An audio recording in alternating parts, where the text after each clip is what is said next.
Hello and welcome again to another episode of Battle Ready. It's just me today, but I wanted to talk about something that's maybe more on the adult side, less on the kid side, and that is where to spend your hobby dollars. And in particular, the takeaway from this video is you do not have to get everything, nor should you even make that a goal. Now, for some of you out there, you're probably thinking, yeah, obviously, why would I want to get everything? And that's fine. And if that's you, please click ahead to the next video or see a battle report or something else, because this video is probably going to have a lot of redundant, unnecessary information for you. But for a lot of people out there, the FOMO is strong. For me, when I've always been into nerdy hobbies, but before being into this particular one of Age of Sigmar, I was very, very, very involved in the world of hobby board games. Very active on Board Game Geek, have quite a collection just off camera there. Really, really, really enjoy board games because they're like little puzzles. I really like them. But it's very big in the board game community to be a completionist. Many, many, many people, myself very much included, will find a game they like and they think, oh, okay, now I have to get every expansion for this game. Oh, and it turns out that this expansion came with a couple of promo cards that were only available at conventions, but I can buy them from the publisher's website, so I'll get those. Oh, these particular promos are out of print, so I'll trade for them among the other geeks on BoardGameGeek.com and see if I can get those. And in rare instances, even maybe go to eBay for them and pay an exorbitant price for a little cardboard piece just so that I can put it in the box and say, now I have everything. That completionist mentality is very strong, and it's certainly strong with me. I definitely like to feel like I have the whole world. If I'm going to get into a game, I feel like I want the content that it offers. When I was playing World of Warcraft very heavily, many moons ago, I really, at first I just played the whole thing basically up through with pickup groups until I got to level 60 at the time. And then I really wanted to do the raids, and not because I was looking forward to grinding mobs or, getting potions. Because let me tell you, if you haven't done raiding in World of Warcraft, at least at the time, it was almost like a second job. You had to put in so many hours of mixing potions or building things to sell so that you could get it was not, but you needed all that stuff so that when you went to the raid, you could actually, do well. And I wanted to do the raids, not so much because of all that, but because that was stuff I wasn't seeing. I wanted to see all the content. I wanted to experience all that the game had. And that certainly translates to board games. I mean, how do I know I'm not getting the full experience if I don't have this one promo card that I'll only see once every 50th game? Well, when I came over and started getting into Warhammer, to Age of Sigmar specifically, it was sort of a little bit of a wake-up call. It's not only should you not is not a thing. Getting everything is not a thing. But I would even go so far as to say you should not try to get everything. I mean, first of all, there's just way too much. There's so much. Games Workshop is constantly coming out with new books and new models and new factions. And heaven help you if you're in more than one game. If you like Age of Sigmar, but you also have Warcry, or you also have Kill Team, or Necromunda, or 40K. Holy mackerel. Horus Heresy, which is coming out in the near future. It's a lot.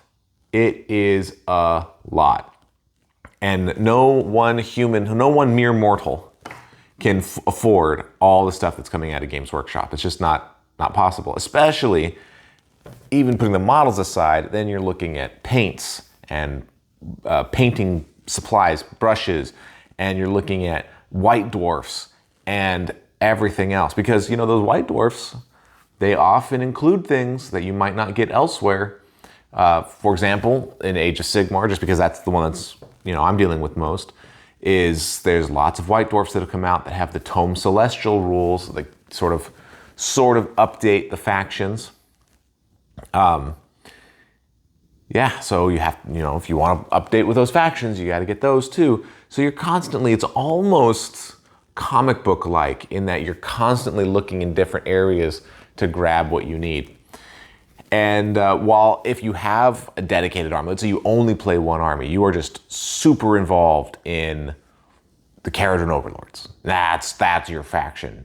Then getting everything for them might not be a bad thing, might not be impossible, especially because their model range is on the lower side of unique sculpts.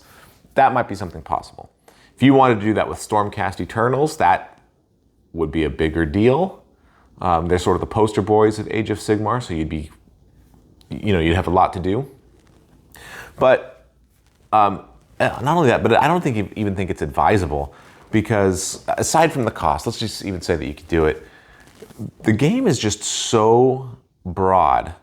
Here on the channel we play, 8 or 9, 10 maybe factions that we, run through. And that's a lot. Though every faction has some level of complexity to it. Not that they're all, super complex, you could never get them. That's not true. You study them up and you play it a couple times and you're going to get wrong a few times. You can learn a faction. It's not a big deal. But when you play as many as we do, myself in particular, because I tend to jump around a little bit more than Drake does. Drake sort of finds a faction he likes and then really goes for it. But I forget rules all the time. I forget rules about the Daughters of Cain, and then the next week, I forgot I got this rule on Nurgle, or oh shoot, I forgot about this ability from Night Haunt. And it happens all the time. And if you're looking to collect every little thing and find every little piece, it's just not going to be, on the table. You're going to forget a lot of things. There's just not enough mental RAM to run every single army. The other thing is there is so much that comes out from Games Workshop that's for a limited time only. When it comes to those dual boxes, most recently was Arena of Shades, which was Daughters versus Night Haunt. Before that, it was Fireslayers versus Ideneth. Honest Wargamer Rob calls them FOMO boxes, but that's what they are, because they come out for a limited period of time, and when they're sold up, that's it. They don't make more of them. It's not like you can get Arena of Shades after they're all sold out. That's it. You can't go back and get the one from Shadow and Pain. You can't go back and get whatever the Tzeentch versus Caradhran was called. They're gone. That's it. They're out. And if every time that came out, you thought, oh no, I gotta get this. I gotta be part of this so I can get the thing and get the new hero. You're just, you're gonna be budgeting quite a bit. And it's too much of a chase. If you spend all your time chasing down these things, then you're gonna have less time of, painting up your guys and having great battles on the tabletop. And not only that, but in the vast majority of cases, although not always, I understand, but in the vast majority of cases, those, characters that are locked into a start collecting, or they're locked into this particular FOMO box, they're coming out later. It might be a little while, but they're coming out later. There are a couple of instances in which that hasn't been the case, and that is unfortunate, because not only, maybe I don't want to buy the whole box just for one hero, I just want that hero, and that means I either have to go to eBay to get it, or I have to, wait a long time. But there are some times when it doesn't seem like they ever come out. And that, I think, helps to foment some of that FOMO, where people start to think, oh no, I really do need to jump on this box and buy a bunch of stuff I don't really need or really want, because if I don't, I might miss out on this piece. And let me tell you that if you miss out on one particular piece, that might be a bummer. You might feel like, oh, well, shoot, I really would have liked to have the Magister of Tzeentch on disc, or whatever, right? But your army can still go. There's there are no pieces that are locked away forever that are like critical to how your army plays. In fact, just as an example, when the Nighthaunt first came out, they have the Guardian of Souls, and the standard one is the Guardian of Souls with Nightmare Lantern. But there was a Guardian of Souls with, what was the other thing? It had Maul of Judgment. I don't know, it had a different weapon that it came with. And it had a different spell that it cast too. Well, that one was sort of discontinued. And although its spell was referenced in some of the rules and things throughout 2.0, by the time 3.0 comes out, it's just not even mentioned anymore. There's not like a separate weapon option that you can have. Everybody just gets the Guardian of Souls with Nightmare Lantern. So even if there is a cool thing, you don't need to get it. You'll be able to play the game. You'll be able to get everything there is for it. And even if you spend a lot of money and get it and get this thing, in a little bit, it might not even be part of the game anymore. Now, I do want to make one caveat to all of this. If the goal of the game, as is mine, if the goal of the hobby for me is to get cool games on the table, have a lot of fun, killing people and having your guys die, and playing some Warhammer, seeing that narrative grow fairly organically on the table, you don't need to worry about any of this stuff, right? You don't have to get everything. It should not be a priority in any sense of the word. But for some people, the hobby is about a collection. I want to get every Lord from the Stormcast range. I want all the Lords. The Lord Celestant, the Lord Castellan, the Lord Judicator. Oh, I want all the Lords. Okay. Well, there might be a Lord that comes out for a limited time. Every store each year gets a couple of models for their anniversary date. And so, those are only available for 1 month from each store. So you got to, know when your store's anniversary date is and get in there and get those models if you want that version. And maybe you want that so that you can paint it up real pretty and you put it in your display case, and then you've got something that not a lot of other people have, right? You've got your unique or unique-ish model. That's cool. So if you have a collection that you're trying to collect, then, that can be part of the fun for a lot of people. But if you're looking to play the game, if you've got a kid you want to, spend some time with and play Warhammer with, don't at all feel like you've got to get it all, because you don't. You don't even have to get a fraction of what's out there to have a blast, especially if you're just starting. If you're just starting, just get yourself a hero and a couple of units, start playing Path to Glory. It's it's a relatively inexpensive way to get going with the hobby. And then over time, you can have a blast, 600 point games, a blast playing those. And then over time, you save up a little bit and you say, all right, I'm gonna add another unit. I'm gonna add another unit. I'm gonna add another unit. And before you know it, you will have 1,000 points and then 2,000 points. And then you'll have more than 2,000 points so that you can sort of shift things around and play different style lists. And that's great. But if you ran out every time they announced a new model and said, oh, gotta get that. Gotta get me one of those that, I don't know when it's gonna come out again. I think that not only are you gonna spend a lot more on this hobby than it may be ultimately worth to you, but I also think that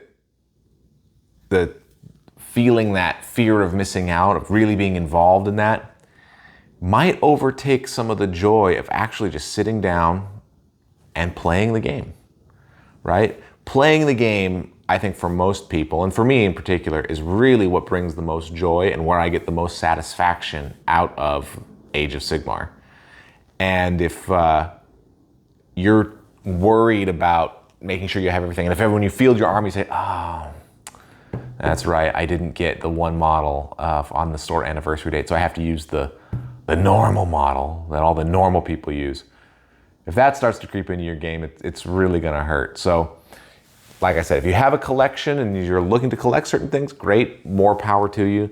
But if you're trying to play the game and have good experiences on the tabletop, do not chase after everything. I'll give one just quick personal example. Actually, for Kill Team, we bought, or Drake got Octarius for his birthday, so great, little starter set.